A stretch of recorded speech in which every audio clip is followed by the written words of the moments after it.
오늘은 요한계시록 1장 5절하고 6절을 살펴보겠습니다. 계시록 1장 5절에서 6절까지를 함께 읽겠습니다. 우리를 사랑하사 그의 피로 우리 죄에서 우리를 해방하시고 그 아버지 하나님을 위하여 우리를 나라와 제사장으로 삼으신 그에게 영광과 능력이 세세토록 있기를 원하노라. 아멘. 아멘으로 마치고 있습니다. 우리는 지난주까지 이제도 계시고 전에도 계셨으며 장차 오실 그 하나님으로부터 오는 평강과 은혜, 그리고 보좌 앞에 7 영으로 표현된 성령 하나님으로부터 오는 은혜와 평강, 그리고 충성된 증인으로 먼저 살다 가셨고 또 우리를 위해서 죽었다가 살아나신 하나님의 맏아들, 우리의 큰형, 왕 중의 왕 예수 그리스도로부터 오는 은혜와 평강에 대해서 공부를 했습니다. 사도 요한은 성부, 성자, 성령으로부터 오는 그 은혜와 평강을 이야기하면서 감격을 이기지 못해서 오늘 읽었던 5절과 6절에서 이제 예수 그리스도를 찬송합니다. 오늘은 그 찬송의 내용을 살펴보도록 하겠습니다. 요한뿐만이 아니라 사도들은 그들의 서신에서 예수 그리스도로 말미암은 복음을 전하면서 언제나 감격에 복받쳐서 중간중간에 찬송을 하죠. 이야기를 하다가 본인이 그 기쁨과 감사를 참지 못하고 하나님을 찬양합니다. 바울을 한번 보실까요? 에베소서 3장 20절로 가겠습니다. 우리 가운데서 역사하시는 능력대로 우리의 온갖 구하는 것이나 생각하는 것에 더 넘치도록 능히 하실 이에게 교회 안에서와 그리스도 예수 안에서 영광이 대대로 영원 무궁하기를 원하노라. 아멘. 아멘으로 항상 맞춰요. 디모데전서 1장 17절 보시면 만세의 왕 곧 썩지 아니하고 보이지 아니하고 홀로 하나이신 하나님께 존귀와 영광이 세세토록 있을지어다. 아멘. 유다서 1장 24절 보시면 능히 너희를 보호하사 거침이 없게 하시고 너희로 그 영광 앞에 흠이 없이 즐거움으로 서게 하실 자 곧 우리 구주 홀로 하나이신 하나님께 우리 주 예수 그리스도로 말미암아 영광과 위엄과 권력과 권세가 만고전부터 이제와 세세에 있을지어다. 아멘. 이렇게 유다까지도 사도들은 복음을 이야기하다가 문득문득 하나님을 찬송하지 않고는 못 베긴다고요. 저도 사무실에서 성경을 읽다가 가끔 너무 복받쳐가지고 의자에서 내려와서 바닥에 이렇게 무릎 꿇고 한동안 앉아있을 때가 있습니다. 그리고 때로는 엉엉 울 때가 있어요. 감격스러워서 우는 게 아니라 그 복음을 생각하고 은혜를 생각할 때 너무나 그 사랑이, 제가 받은 사랑이 너무 큰데 나는 왜 이렇게밖에 하나님을 사랑하지 못할까? 나는 왜 좀 더 하나님을 더 사랑하지 못하고 나는 왜 하나님 앞에 이렇게 여전히 죄인의 모습으로 서 있을까? 왜 나는 좀 더 하나님을 더 찬송하지 못할까? 그것 때문에 심히 괴로워한다고요. 그래가지고 눈물을 참지 못할 때가 있어요. 그러다가 다시 그 복음에 대해서 묵상을 하죠. 그리고는 이내 어떻게 저 같은 사람에게 관심을 가져주셔서 이렇게 구원해 주셨는지 놀라고 또 놀랍니다. 그리고 어떻게 지금 이런 모습에도 불구하고 하나님은 변함없이 나를 사랑한다고 말씀하시는지 그게 너무나 감격스러워서 또 울죠. 여러분 오늘 본문에 보시면 우리를 사랑하사라는 구절이 있죠. 거기서 아가파오라는 말이 현재라고요. 헬라어의 현재는 어떤 것을 나타낸다고 그랬죠? 현재 진행.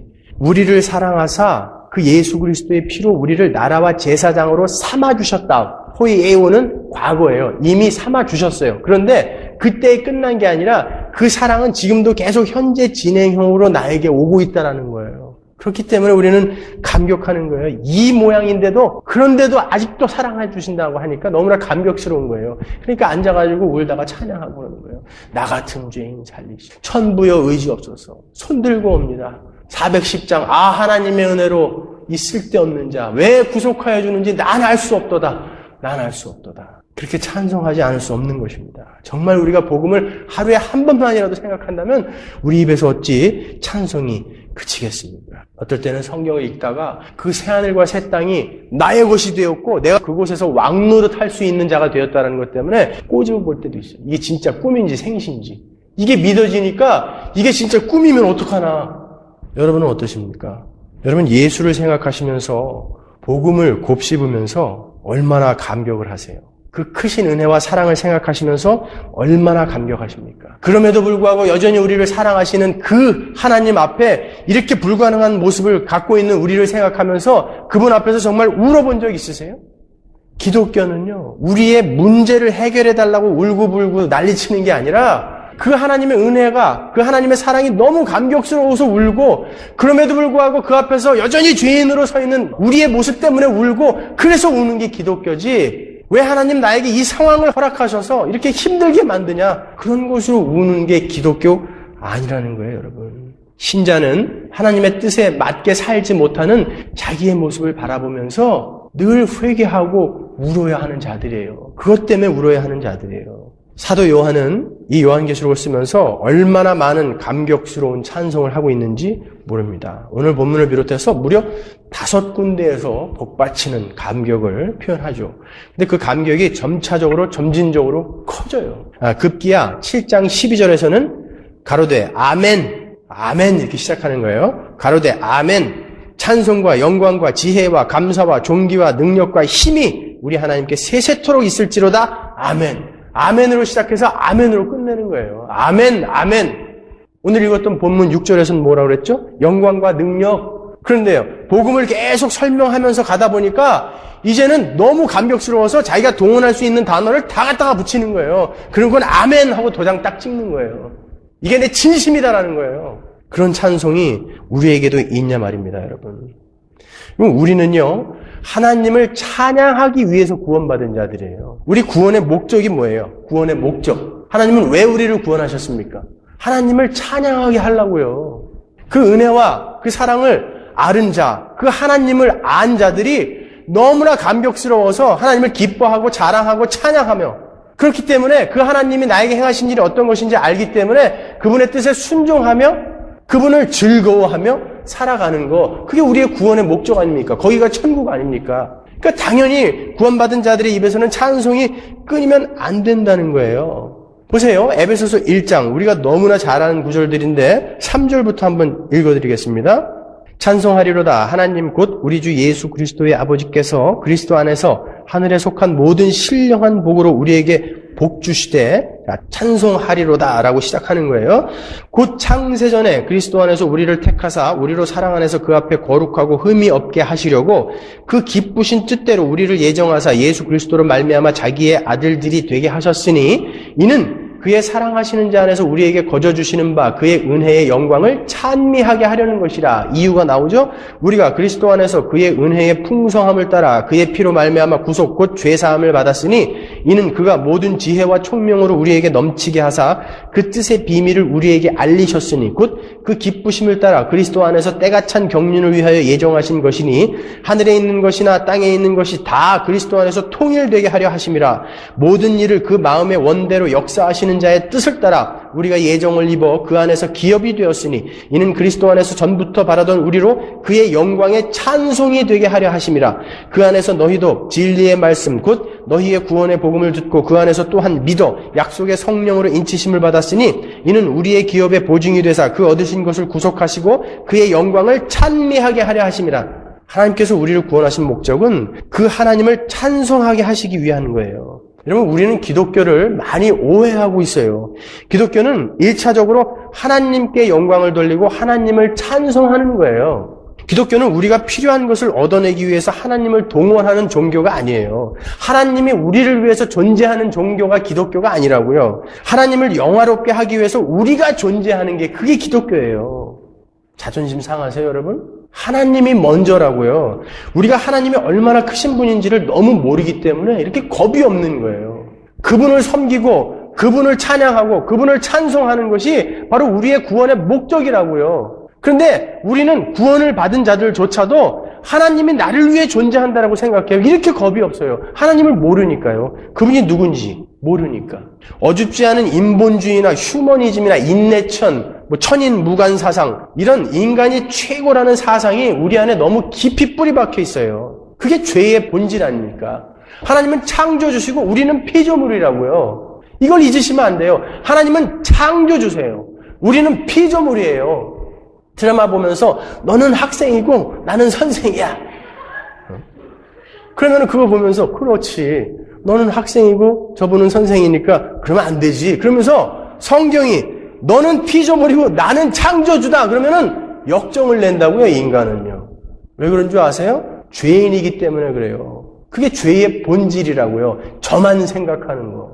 지가 최고예요. 지가 우주의 중심에 있는 거예요. 그게 죄인 아닙니까? 그래서 하나님을 하나님의 자리에서 끌어내린 거 아니에요. 근데 예배당 안에서 그러한 죄가 버젓이 신앙의 모습으로 둔갑해가지고 그냥 울고불고, 그건 기독교 아니에요, 여러분. 우리는 하나님을 섬기는 거예요. 하나님을 찬양하는 거예요. 하나님을 찬미하는 거예요. 오늘 본문에서도 하나님께서 우리를 나라와 제사장으로 삼으신 이유가 나오죠. 뭐라고 그럽니까? 6절에 보면 그 아버지 하나님을 위하여 우리를 나라와 제사장으로 삼으셨다 그래요. 우리들의 소원을 들어주기 위해서가 아니라 그 아버지 하나님, 예수 그리스도의 아버지 하나님을 위하여 우리를 구원하신 거예요. 착각하시면 안 돼요, 여러분. 따라서 거듭난 하나님의 백성들은 늘 하나님을 찬양하고 찬송하는 삶을 살게 되어 있는 거예요. 그건 당연한 거예요. 자연스러운 거예요.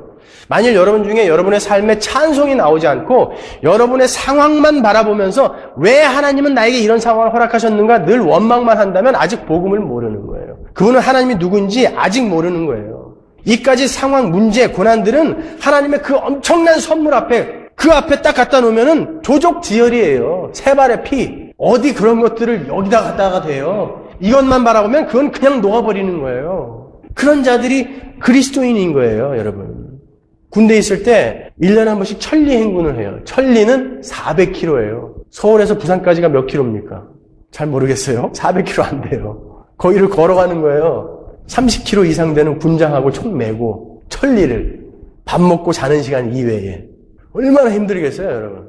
그것도 제일 더운 때 골라서 가는데.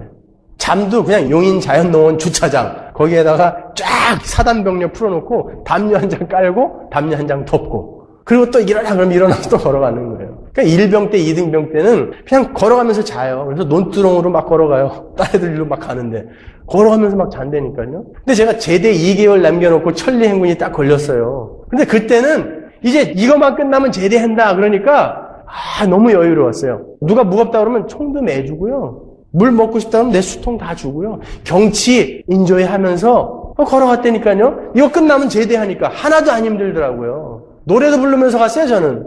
말년병장이니까 아무도 뭐라고 안 그래요. 오늘도 걷는다마는 그냥 걷는 거예요.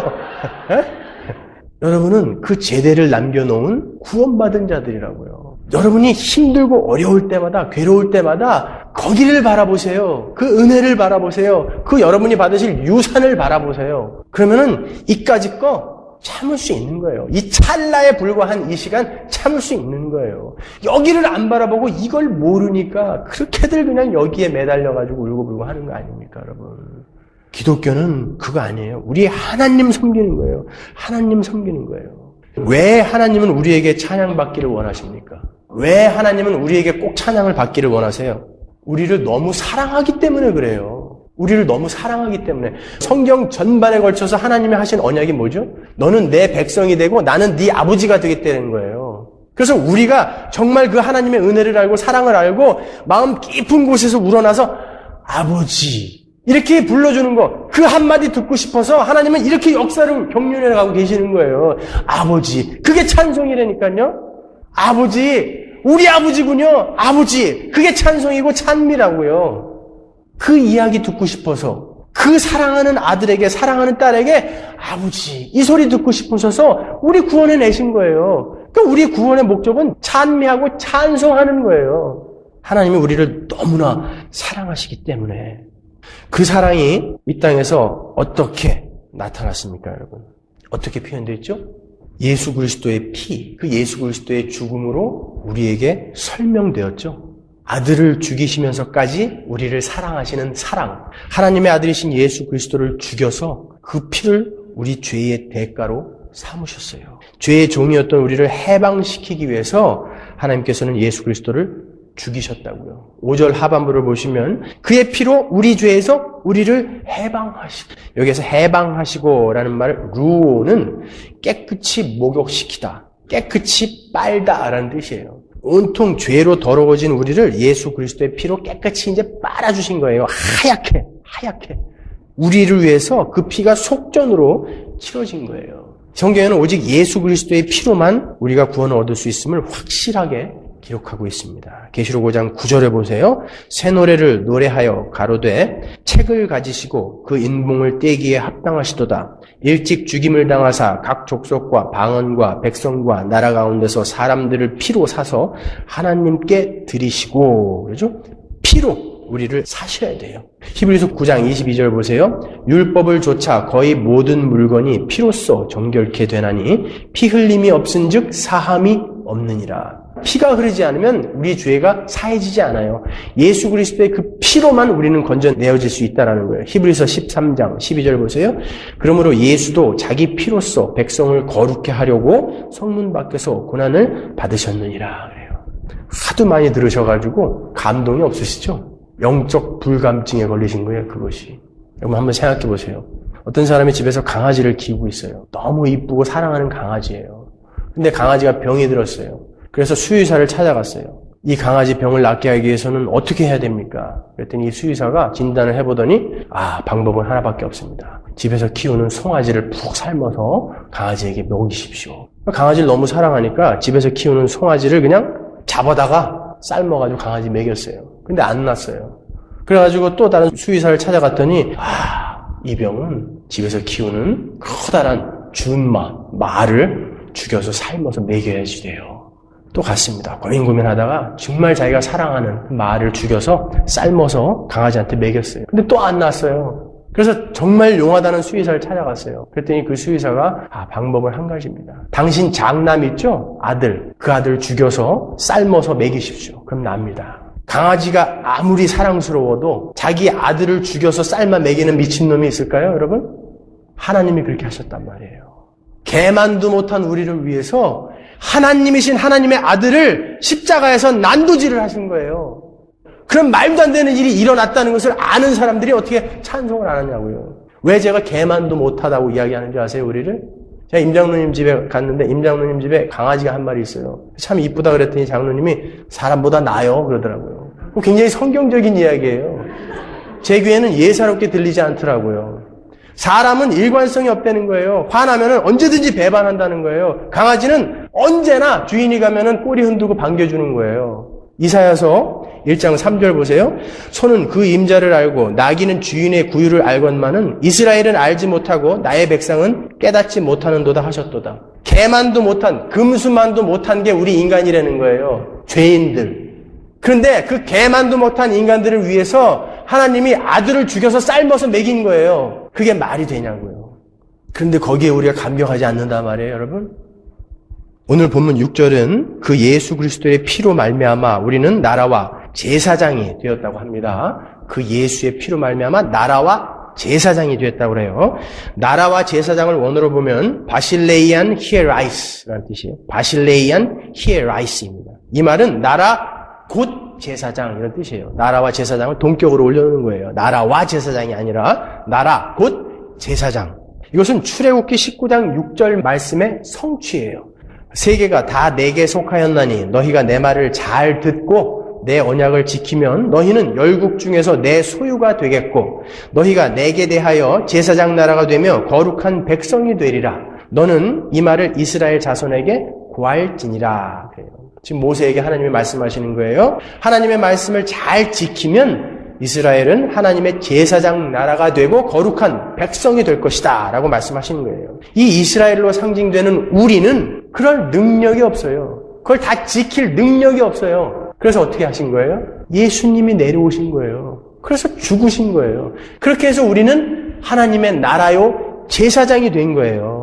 오늘 본문 6절에 나라와 제사장으로 삼으신 그 삼으신 포이에오는 과거 시제예요. 그 포이에오는 창조하다라는 뜻이거든요. 하나님은 우리를 이미 거룩한 나라요 제사장으로 재창조해 내셨다는 거예요. 너희가 나의 말을 잘 지키면 나라와 제사장으로 만들 거다 그랬는데 이미 예수가 다 지키셨고 우리는 아무것도 한 게 없는데 나라와 제사장이 되었다 그러는 게 오늘 본문이란 말이에요. 베드로전서 2장 9절 보세요. 똑같은 말이 나오죠. 오직 너희는 택하신 족속이요 왕같은 제사장들이요 거룩한 나라요 그의 소유된 백성이다 그러다고요. 택하신 족속 왕같은 제사장 거룩한 나라 소유된 백성 같은 것을 상징하는 거예요. 그런데 어떻게 나라라는 개념과 제사장이라는 개념이 같을 수가 있는가? 우리가 나라라는 개념을 영토의 개념으로 가지고 있어서 조금 이해하기가 어려운 거예요. 성경에 나오는 하나님 나라는 바로 우리 교회 자신을 가리키는 거예요. 여러분이 바로 하나님의 나라라고요.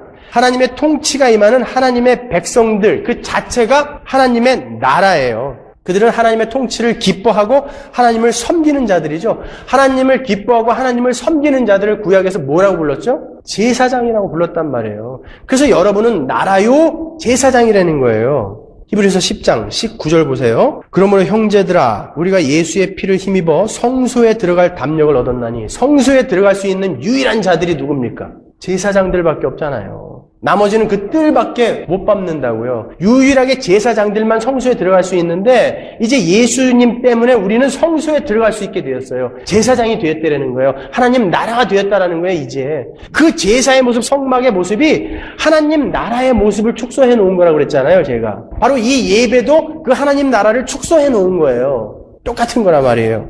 그래서 우리는 이제 영원한 성소, 그 천국에서 영원히 하나님을 섬기면서 하나님을 찬송하며 살 거예요. 여러분 찬송이라는 것을 너무 어렵게 생각하지 마세요. 애 낳아보신 분들은 알겠지만 이게 보고만 있어도 좋죠. 막 자랑하고 싶죠. 그래서 애가 알아듣지도 못하는데 어쩜 이렇게 코도 이쁘고 어쩜 이렇게 입도 이쁘고 어떻게 이렇게 귀도 이쁘고 옆에서 보기에는 진짜 못생겼는데 자기 새끼는 그렇게 이쁜 거예요. 그걸 찬송이라고 그러는 거예요. 자랑하고 싶어서 못 견디는 거. 여러분 그 찬송하고 계시단 말이에요. 하나님이 그렇게 좋으세요 여러분? 그런데 성경은 우리는 이 땅에서도 하나님의 나라요 제사장이다 그런다고요. 계시록 20장 4절 보세요. 또 내가 보좌들을 보니 거기 앉은 자들이 있어 심판하는 권세를 받았더라. 또 내가 보니 예수의 증거와 하나님의 말씀을 인하여 목배임을 받은 자의 영혼들과 또 짐승과 그의 우상에게 경배하지도 아니하고 이마와 손에 그의 표를 받지도 아니한 자들이 살아서 그리스도로 더불어 1000년 동안 왕노릇하니 1000년은 교회 시대라고 했어요. 그 나머지 죽은 자들은 그 1000년이 차기까지 살지 못하더라. 이는 첫째 부활이라. 이 첫째 부활에 참여하는 자들은 복이 있고 여러분들은 거룩하도다. 둘째 사망이 그들을 다스리는 권세가 없고 도리어 그들이 하나님과 그리스도의 제사장이 되어 1000년 동안 그리스도로 더불어 왕노릇하리라 그래요. 그래서 우리는 제사장으로서 할 일이 있어요. 제사장은 뭐 하는 사람들이라고 그랬죠? 성소에서 하나님을 섬기고 하나님께 제사 드리는 자들이잖아요. 그러니까 목숨을 걸고 하나님을 섬기는 자들을 우리는 제사장이다 그런다고요. 그러니까 우리는 날마다 우리의 삶으로 제사를 드려야 되는 거예요. 로마서 12장 1절 보세요. 그러므로 형제들아 내가 하나님의 모든 자비하심으로 너희를 권하노니 너희 몸을 하나님이 기뻐하시는 거룩한 산 제사로 드리라. 이는 너희에 드릴 영적 예배니라. 히브리서 13장 15절 보십시오. 이러므로 우리가 예수로 말미암아 항상 찬미의 제사를 하나님께 드리자. 이는 그 이름을 증거하는 입술의 열매니라 그러죠. 대제사장이신 예수님께서 자기의 몸을 제물로 드려서 절대적인 순종을 하셨어요. 그래서 하나님 앞에 제사장으로서 완전한 제사를 드리셨다고요. 그것처럼 우리도 우리의 몸을 그리스도와 연합된 자로서 우리의 몸을, 인생을 하나님 앞에 제물로 드리고 제사를 지내야 되는 자들이 바로 유니언 크라이스트, 예수 그리스도와 연합된 우리라고요. 제사장 된 우리의 모습이란 말이에요. 제물은 마땅히 죽어야 하는 거죠. 살아있으면서 죽음을 방불하는 제물의 삶을 살아야 하는 삶이 얼마나 고통스럽겠냐고요. 근데 성경은 우리에게 그 산 제사의 삶을 살으라고 한단 말이에요. 아무리 이야기해도 그것은 나와는 관계없는 이야기라고 그렇게 생각도 하고 계시는 것 같은데 아니에요. 우리의 삶이 그 삶이 되어야 되는 거예요. 살아있는 채로 나의 몸을 찢어내는 제물의 삶이 되어야 된다는 거예요.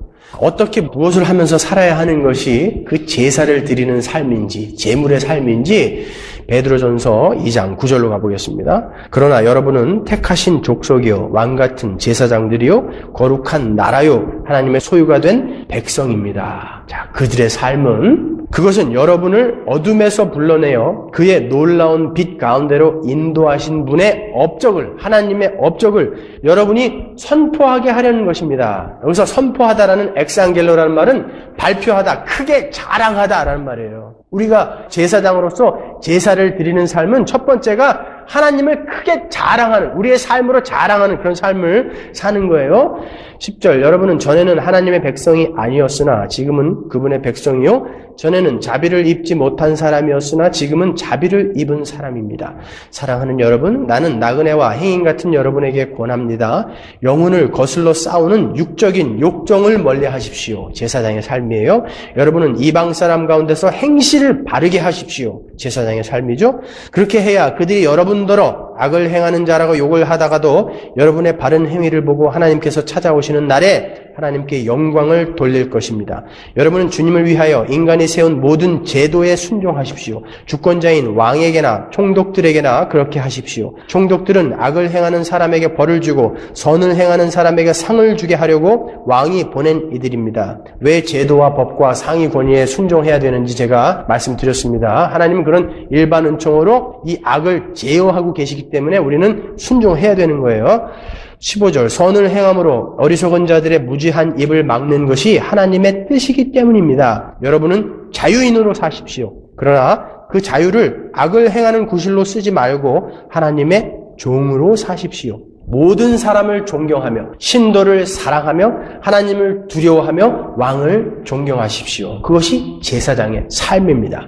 하인 여러분, 가장 두려워하는 마음으로 주인에게 순종하십시오. 착하고 너그러운 주인에게만이 아니라 까다로운 주인에게도 그리하십시오. 억울하게 고난을 당하더라도 하나님을 생각하면서 괴로움을 참으면 그것은 아름다운 일입니다. 죄를 짓고 매를 맞으면서 참으면 그것이 무슨 자랑이 되겠습니까? 그러나 선을 행하다가 고난을 당하면서 참으면 그것은 하나님께서 보시기에 아름다운 일입니다. 바로 이것을 위하여 여러분은 부르심을 받았습니다. 그리스도께서도 여러분을 위하여 고난을 당하심으로 여러분이 그의 발자취를 따르게 하시려고 여러분에게 본을 남겨 놓으셨습니다. 제사장의 삶은 이런 거야 라고 예수님이 먼저 살다 가셨으니까 여러분 그 제사장의 삶을 사십시오. 여러분의 몸을, 여러분의 인생을 제물로 드리십시오. 남을 위해 희생하십시오. 억울한 일을 당해도 참으십시오. 그게 제사장의 삶이에요. 어저께 이 안식교 목사님이 오셔가지고 우리 찬양팀 성가대 다 모여가지고 연습하려고 하는데 저희들 3시부터 매주 토요일 주일 준비하거든요. 오더니 갑자기 토요일 날은 아예 범접을 하지 말래요. 오지를 말라는 거예요. 왜 그러냐고 그랬더니 자기들이 1년에 한두 번씩 토요일 날 여기를 써야 되기 때문에. 아니 세상에 1년에 한두 번씩 써야 되는 것 때문에 우리 보고 아예 토요일 날 오지 말라는 게 말이 되냐고요. 그래서 제가 계약하기 전에 이 3시 이후에는 써도 된다고 그러지 않았습니까? 그랬더니 그런 말 한 적 없대요. 설사 그런 말 했어도 이제부터 내가 얘기하노니 다음 주부터 쓰지 마십시오.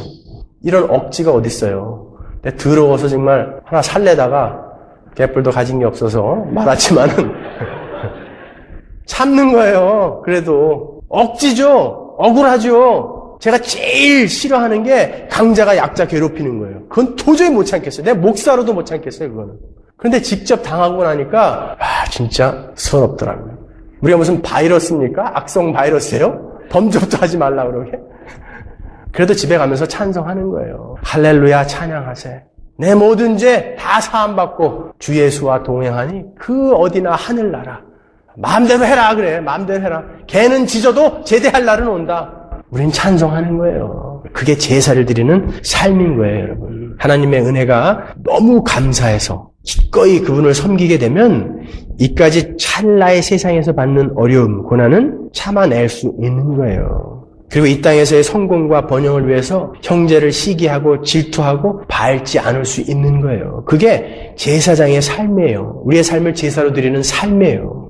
자, 그렇게 각자가 삶의 현장에서 제사장의 삶을 살다가 그 제사장들이 교회가 모이는 시간에 모여서 진짜 하나님 나라의 모형을 이 땅에 보여주는 것이 예배예요. 하나님의 말씀에 순종하여 영원히 하나님을 섬기며 그분을 자랑하며 찬양하는 하나님 나라의 삶의 축소판이 바로 교회가 모이는 예배라고요. 예배야말로 우리 제사장들이 이 땅에서 천국의 삶을 경험할 수 있는 유일한 제사인 거예요. 하나님을 섬기는 제사장들의 삶이 결국은 예배의 삶이었다는 것을 여러분 잊으시면 안 됩니다. 계시록 22장 3절 보세요. 다시 저주가 없으며 하나님과 그 어린 양의 보좌가 그 가운데 있으리니 그의 종들이 그를 섬기며, 그러죠? 천국에서 그의 종들이, 하나님의 백성들이, 여러분이 하나님을 섬기며, 이 섬기며라는 단어가 라트리오라는 말인데 예배하다라는 뜻이에요. 거기서 우리는 뭐 한다고요?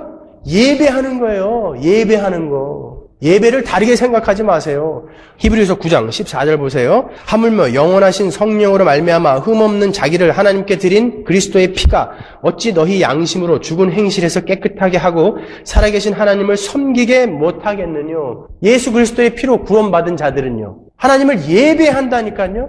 똑같은 말이에요. 라트리오. 예배하는 삶.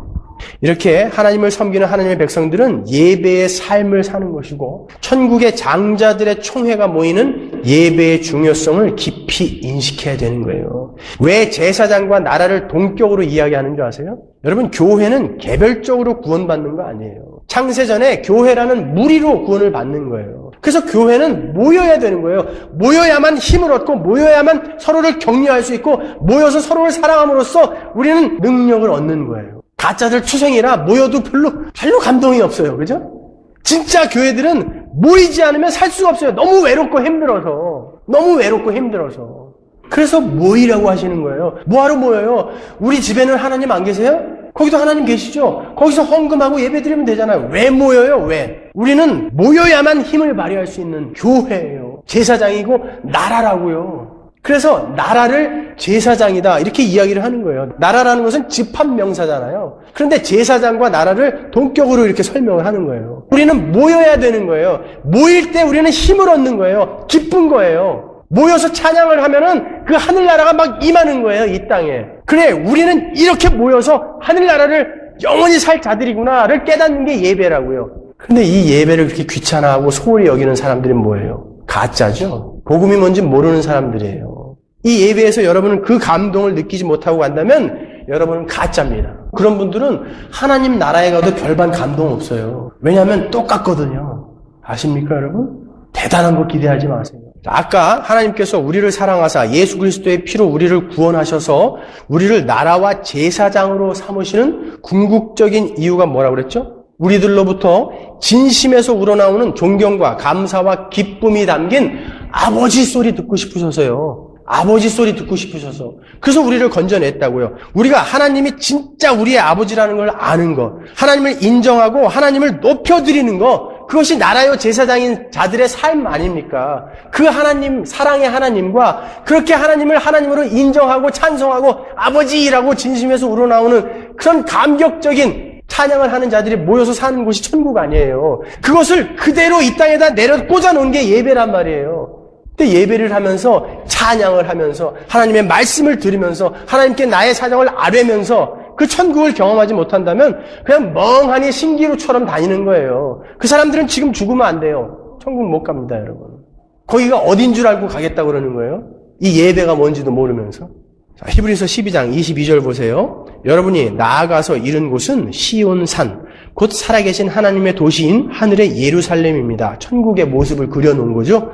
여러분은 축하 행사에 모인 수많은 천사들과 축하 행사, 지금 수많은 천사들이 우리와 함께하고 있어요. 하늘에 등록된 장자들의 집회와 우리라고요. 만민의 심판자이신 하나님과 완전하게 된 의인의 영들과 새 언약의 중재자이신 예수께 나아왔고 아벨의 피보다 더 훌륭하게 말하는 그가 뿌리신 피 앞에 이르렀습니다. 이 모습이 바로 하늘나라의 모습이며 구약의 성막, 성전에서 드렸던 제사의 모습이며 여러분들이 드리는 이 예배의 모습이라고요. 이 모습이. 이 교회, 하나님 나라는 늘 개별적이지 않아요. 늘 집단적이라고요.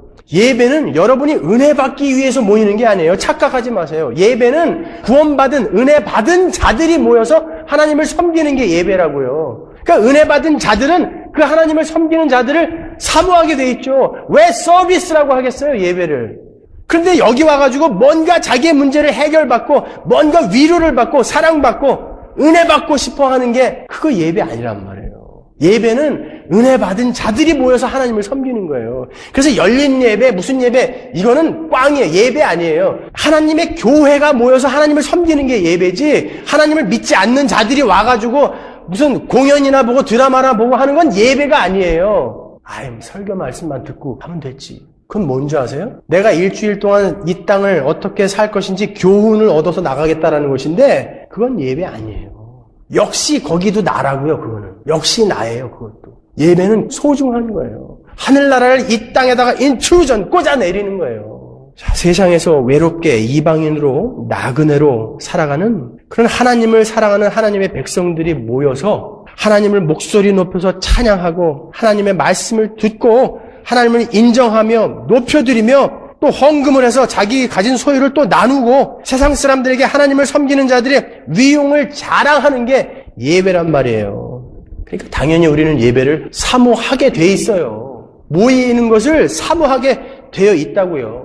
사도행전 2장 44절 보세요. 믿는 사람이 다 함께 있어 모든 물건을 서로 통용하고 또 재산과 소유를 팔아 각 사람의 필요를 따라 나눠주고 날마다 마음을 같이하여 성전에 모이기를 힘쓰고, 이 사람들은 날마다 모였어요. 너무 좋아서 자기 재산 다 내놓고 필요하면 갖다 써. 그리고 날마다 모였어요. 헤어지기 싫어가지고. 여러분 가끔 우리가 수련회나 어디 올라가면 막 내려가기 싫을 때 있죠. 그런 거 그게 예배여야 된다고요.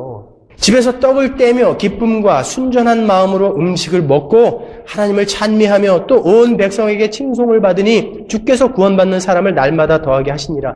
우리의 이런 모습을 보면서 세상 사람들이 온 백성에게 하나님의 이름이 칭송을 받고 주께서 그것을 본 사람들을 구원한다는 거예요. 우리는 그러한 책임과 의무까지 있는 사람들이에요. 제사장으로서. 많은 사람들이 예수께서 오심으로 율법이 폐기된 것으로 착각을 한다고요. 율법은 폐기된 것이 아니라 성취되고 완성된 거예요. 우리는 예수 안에서 이미 완성되어진 하나님 나라로 지어져 가면서 예수 안에서 그 율법들을 완성시켜 나가는 자들이에요. 11조가 예수 안에서 완성되었죠? 그렇다고 우리가 지금 헌금 안 하나요? 헌금한다고요. 이제는 하나님이 우리를 다 달래는 거예요. 11조만 달래는 게 아니라. 그 정신은, 그 헌금 11조의 정신과 원리는 우리가 지금도 갖고 있어야 하는 거예요. 안식일이 예수 안에서 완성이 되었죠? 그렇다고 우리가 예배 안 드려요? 부활하신 그 첫날인 주일을 목숨 걸고 지키는 거예요. 열심히 지키는 거예요. 마찬가지로 그리스도로 말미암아 동물 재산이 이제 없어졌어요. 예수를 설명했던 거니까. 그러나 그 정신, 제사의 정신 뭡니까? 속죄, 십자가, 피, 희생, 이 정신은 그대로 남아있는 거예요. 그대로 우리는 완성시켜 나가야 되는 거예요. 우리의 삶으로 속죄의 삶, 십자가의 삶, 그 피의 삶, 희생의 삶 살아내는 거예요. 그리고 일주일에 몇 번씩 이렇게 교회가 모여서 그 희생, 그 속죄, 그 피, 그것을 기념하면서 제사를 드리는 거예요. 그게 예배라고요. 그 예수 그리스도로 말미암아 탄생한 장자들의 총회가 형식을 갖춰서 오늘도 거룩한 제사를 드리는 것, 그것이 예배인 것입니다. 세상을 향해서 거룩하게 구별된 어떤 무리가 존재한다는 것을 우리는 보여주는 거예요. 하나님을 배격하고 하나님을 부인하는 이 세상에서 불려나와서 기쁘게 나그네의 삶을 살고 있는 어떤 무리가 있다는 것을 세상에 보여주는 거예요. 우리는 하늘에서도 지옥에 있는 자들과 그렇게 구별되어서 살 거라고요. 그 모습을 그대로 이 땅에서 보여주는 게 예배란 말이에요. 그러한 예배에 여러분이 늑장을 부릴 수 있습니까? 정말 그 예배를 안다면 어떻게 우리가 예배 시간에 전화가 왔다고 전화를 받으러 나가냐고요. 예배를 드리는, 그 제사를 드리는 중간에 화장실을 가는 사람이, 그렇게 준비 없는 사람이 하나님을 섬기는 사람 맞냐고요. 아론이 제사장으로서 피를 뿌리러 성소에 들어가는데 밖에서 누가 부른다고 잠깐만 기다려서 하나님 그리고 나가서 이야기하고 왔을까요? 아론이 피 뿌리러 성소에 들어갔다가 오줌 마렵다고 화장실 갔다 왔을까요, 여러분? 두렵고 떨리는 마음으로 미리미리 준비했다고요. 왜냐하면 들어가면 죽으니까. 흠 있는 모습으로 들어가면 죽으니까. 하나님 앞에 서는 모습은 그렇게 진지해야 되는 거예요. 제가 하도 답답해서 그래요. 진짜 하나님을 예배하는 자들인지 진짜 하나님을 섬기는 자들인지 너무 답답해서 그래요. 어떻게 이은주 집사님이 마라톤 하면 이거 막을 텐데 어떻게 해요? 걱정이 되는 거예요. 왜 걱정이 안 돼요, 그게? 우리가 교회가 모이는데 방해가 될 텐데 걱정이 되니까 미리 전화하시는 거예요. 그런 열성과 진지함이 있어야죠. 다 찬양도 다 끝나고 수그만 들어와가지고 전화 오면 전화 다 받고 화장실 가고 싶으면 화장실 가고. 구약의 제사장들이 어떻게 하나님 앞에 겸비한 마음으로 섰는지를 보셔야죠. 골프를 치러 가느라고 교회가 모이는 데를 안 온다고요? 일이 좀 바쁘다고 교회를 안 온다고요? 비즈니스 때문에 교회를 빼먹는다고요? 정말 하나님을 아는 분들은요, 교회가 모이는 스케줄에 맞춰서 다른 6일의 스케줄을 맞춰요. 이 스케줄에 맞춰서 나의 일요일을 써도 되고 안 써도 되는 게 아니라 그러한 사람들이 어떻게 나가서 복음을 전하고 어떻게 나가서 하나님을 이야기하냐고요. 그 사람들이 뭐라고 그러겠어요? 야, 너도 바쁘면은 가끔 안 가잖아. 너도 네 몸을 즐겁게 하는 일이 그런 용무가 있으면 너도 언제든지 빼먹잖아. 너 숙제가 있어도 교회 안 가더라? 나는 너보다 더 바쁜 일이 있어. 그래서 못 가. 그러면 어떻게 얘기하실 거예요? 네 숙제 때문에, 네 비즈니스 때문에 네가 제쳐놓을 수 있는 하나님 나라고 하나님이라면 나는 그런 하나님 필요 없어. 그렇게 이야기하시면 어떻게 얘기하실 거냐고요. 거기다가 제가 정말 궁금해서 한번 여쭤보는 거예요. 정말 궁금해서 한번 여쭤보는 건데 정말 여러분은 그 문화와 문명과 자연이 이제 완전히 회복되고 그 목숨을 끊어가면서 우리를 사랑하신 하나님이 우리를 사랑해 주시는, 그리고 다른 사람들도 나를 죽여서 다른 사람을 섬기는 그 수많은 교회가 모여서 영원히 눈물도 없고 슬픔도 없고 그렇게 영원히 사랑하는 그 천국을 정말 여러분은 소망하고 계십니까? 정말? 그 나라를 미리 경험할 수 있는 곳은 여기밖에 없는데 이곳을 이렇게 소홀히 하냐고요. 찬송을 소홀히 하냐고요. 말씀을 소홀히 하세요, 여러분. 나 알아주지 않으면 나 교회 안 가. 제가 그런 사람들 전화해서 오라고 한 적 있어요? 안 말려요, 그런 분들은요. 하나님을 그렇게 소홀히 여기고 말씀을 소홀히 여기고 예배를 소홀히 여기는 사람은 절대 잡지 않아요. 말씀 안 듣겠다고 안 오는 사람 제가 전화해서 왜 안 오냐고 물어본 적 있습니까? 아니에요, 여러분. 기독교는 그렇게 값싼 거 아니에요, 여러분. 우리는 선포하고 열심히 목숨 걸어 하나님 섬기면 되는 거예요. 타주에서 저희 교회에 테이블 받으시는 어느 권사님이 어제 전화를 하셔서 목사님, 죽기 전에 복음이 뭔지 알고 가게 되어서 너무나 감사합니다. 이제 목사님 테이프를 다 모았더니 이만한 쇼핑백에 하나 가득이 됐대요. 자기가 테이프 하나당 15번씩 듣는데요. 왜냐하면 자기가 사랑하는 15명에게 복사를 해주기 때문에, 카세트 덱으로 복사를 해주기 때문에 꼬박 15번을 듣는데요. 일주일 내내. 그런데도 불구하고 수시로 꺼내서 또 들으신다는 거예요. 이만한 쇼핑백에다가 누가 다이아몬드를 한가득 갖고 와서 나랑 바꾸자 그러면 자기는 이 테이프랑 안 바꾸겠다는 거예요. 여러분이 말씀을 그렇게 소중히 여기시냐고요. 그런데 비즈니스 때문에, 숙제 때문에, 여러분의 용무 때문에 교회가 모이는 시간을 여러분이 그렇게 빼먹을 수 있냐고요. 제가 답답해서 그래요. 답답해서. 평생 예수 믿고 지옥 갈까봐 답답해서 그래요. 진짜 우리가 하나님을 알고 믿는 것인지 답답해서. 6절에 보면 우리를 나라와 제사장으로 삼으셨다는 포이에오. 이 포이에오는 과거 시제입니다. 이미 완성된 거예요. 우리는 이제 완성됐어요. 그런데 5절에 우리를 사랑하사 아가파오는 현재 시제라고 했죠? 현재 시제는 뭐라고 그랬습니까? 진행형. 지금도 계속되고 있는 그 사랑. 왜냐하면 우리 예수 그리스도의 그 사랑과 영광과 능력은 세세토록 영원할 것이기 때문에 성경은 이렇게 시제를 쓰고 있는 거예요. 6절 보세요. 그에게 영광과 능력이 세세토록 있기를 원하노라. 세세토록. Forever and ever. From age to age. 영원히 그 하나님의 영광과 사랑과 능력은 지속될 거예요. 그런데 여러분은 이미 완성된 그 나라에 들어가 있어요. 그걸 갖고 계신 분들이 뭘 딴 데 눈을 파세요. 그까짓 거 좀 못 가지면 어떠고, 그까짓 거 좀 해결 안 되면 어때요? 그걸 가지신 분들이, 그 영원한 그 사랑 안에 이미 들어가 계신 분들이 축 처진 어깨를 좀 올리십시오, 여러분. 힘을 내세요. 정작 우리가 중요하게 여겨야 할 게 무엇인지 우리는 알지 않습니까? 여러분은 왕이요, 나라요, 제사장이지 않습니까? 우리에게 맡겨진 환경, 우리에게 맡겨진 상황, 우리 하나님이 우리에게 허락하신 것이라면 그 상황 안에서도 열심히 그냥 하나님 섬기면서 순종하면서 제사장으로 살아내자고요. 제사장으로. 성경은 우리더러 제사장이라고 그러는데 왜 우리는 여인의 뜰, 이방인의 뜰만 밟고 가냐고요. 제사장, 성소에 들어가세요. 성소에. 하나님을 만나세요. 하나님을 느끼세요. 힘을 내십시오. 그리고 우리 열심히 모여서 사랑하면서, 격려하면서, 말씀을 나누면서 하늘나라를 경험하며 살자고요.